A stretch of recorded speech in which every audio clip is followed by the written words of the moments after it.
it's fine. I haven't had any indication in my mind that he's slipping. You dealt with another person who is a candidate for president in this race, and that's Robert F. Kennedy Jr., who has been one of the leading advancers of conspiracy theories surrounding vaccines generally, vaccinations generally. And you had a meeting with him at the urging of the White House and the president's son-in-law, who called you and asked you to meet with Kennedy. Talk about that. Yeah, well, as soon as Trump got elected, Bobby Kennedy Jr.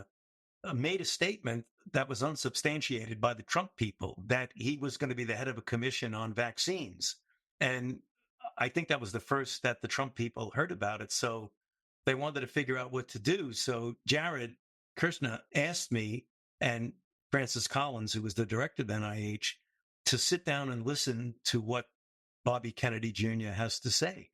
So we brought him and a team of people with him to the White House, and he came into the room and he had been saying things that we were all disagreeing with. I mean, they just had no basis on facts or reality, totally disproven. So he came in and the first thing he said was, I never get a chance to fully explain, what it is that I'm trying to say. So I'm going to make a presentation and I don't want to be interrupted until the end. And then we'll talk about questions. So I said, well, that's not the rules that we do here, but okay, we'll cut you some slack. So we got up, and the first slide I remember he showed is that it has been shown that vaccinations are responsible for the following diseases. And he gave every disease in the world: rheumatoid arthritis, schizophrenia, epilepsy, lupus. And famously, autism. Yeah, autism. Well, autism was right on the top of it, but everything else. So I raised my hand and I says, excuse me, Bobby, but I don't really mean to interrupt you, but there isn't a bit of evidence at all of anything that's on that slide. And he looked at me and says, there you go again, nodding, allowing me to give my pitch. So for the next 40 minutes or so, he showed slide after slide after slide that David made no sense at all and was not founded. Not only was it not founded in data, it was definitively disproven as per the autism situation.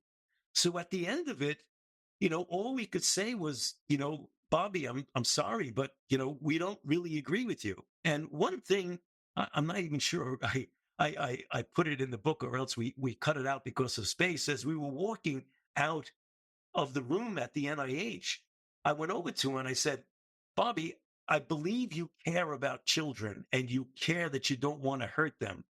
But you got to realize that from a scientific standpoint, what you're saying does make no sense. And this issue about autism with Wakefield in England was completely disproven as being fabricated data that led to the loss of the guy's medical license. And he looked at me, and I don't know whether he heard me or not. And then all of a sudden, fast forward, he writes a book, The Real Anthony Fauci, and talks about how I was responsible for killing so many people with vaccines. So, I don't know what's going on in his head, but it's not good. And he is worm apparently was one of the things that going on in his head. He's steeped, David, in conspiracy theories. I mean, is he's seething with conspiracy theories. Yeah, which, by the way, have a market today. This goes back to our previous discussion. Conspiracy theories, I've talked about this often. Social media, the model of social media is to keep people online. And what they've found is that anger, outrage, resentment, conspiracy theories are magnets to keep people online. Yeah. And so if you're a purveyor of conspiracy theories, there's a ready-made market for you somewhere. Yeah. Yeah, I think you brought that out really well. I listened to all your podcasts when you had Frank Bruni on about the age of grievances. Yes. Yeah. Yes.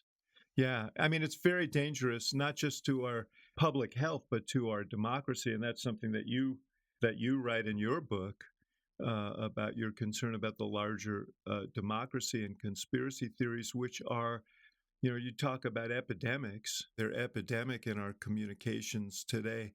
Let me ask you,